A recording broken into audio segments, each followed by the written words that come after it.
am so short. I searched through my drawer of nothing and everything to find something. You know the one in the kitchen, in the corner? I rummaged through mail I'll never open.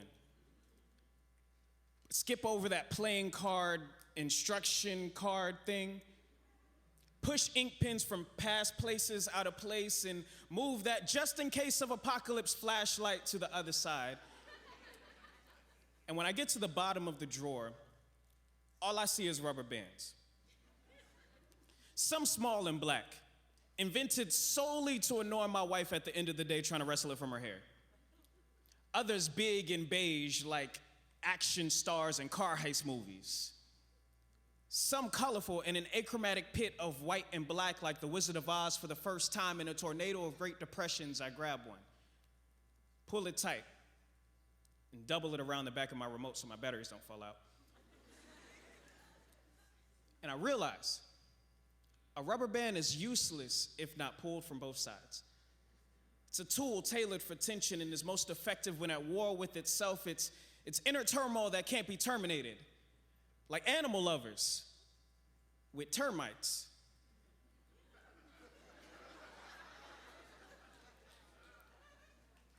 Like pious skeptics or agnostics staring at the ceiling like cops of color. Is it not human to have individuality? To not fit tightly in a box?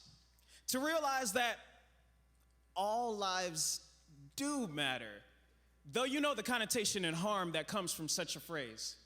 And is it not normal that as a black man, pseudo-feminist, female empowerment enthusiast, equal rights, left-leaning, Black Lives Matter, science-savoring, Christian creative, father, husband, feel in between on abortion? I said it. Abortion. And this is the part where I lose followers.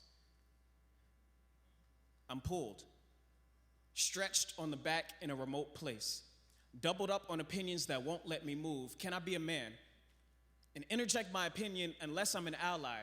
Or can I differ in debate and not be dismissed as debased? Can I fight for the least of these without speaking out for them?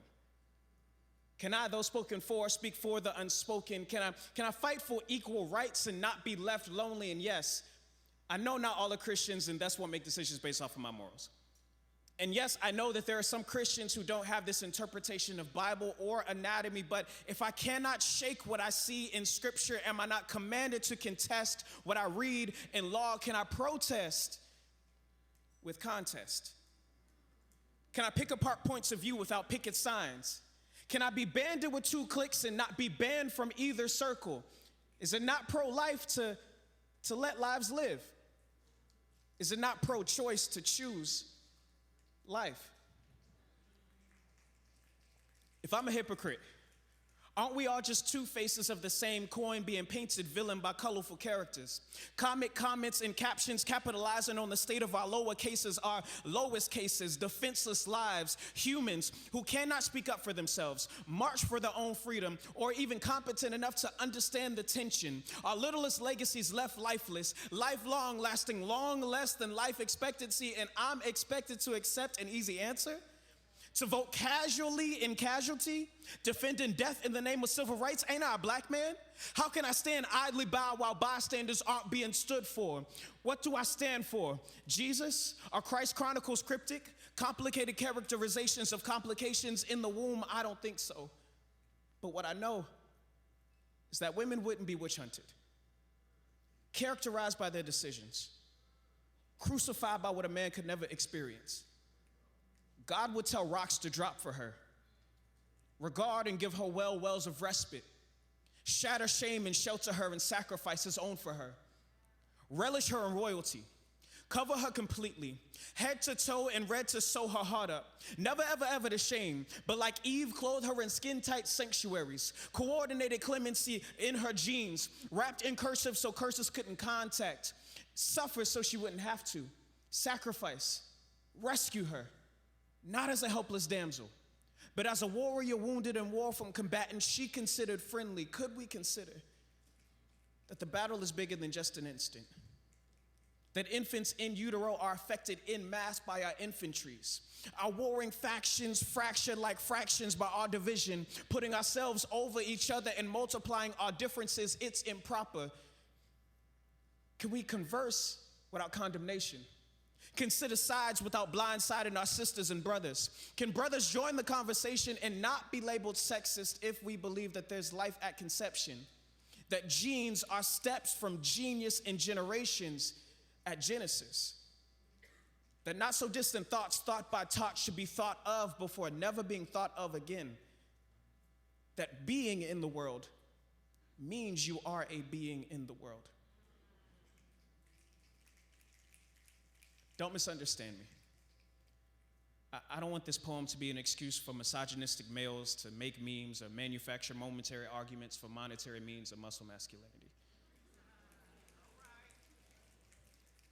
I don't want this piece of art to be consumed by hate-filled fires I never intended to start. This poem is for extinguishing. If to kindle, only to start conversation. Forest fires that are contained so that Smokey would be proud. Starting here in California, but burning bright around this blue ball. An all-consuming fire led through the water at night type of talk. Pass over your problems, mark this on your calendar, pardon the seas is over conversation. A liberal conservative overcoming hate in Fox News discourse. A rubber band, banded together, hate band, Band-Aid, living in the tension conversation. Is it possible?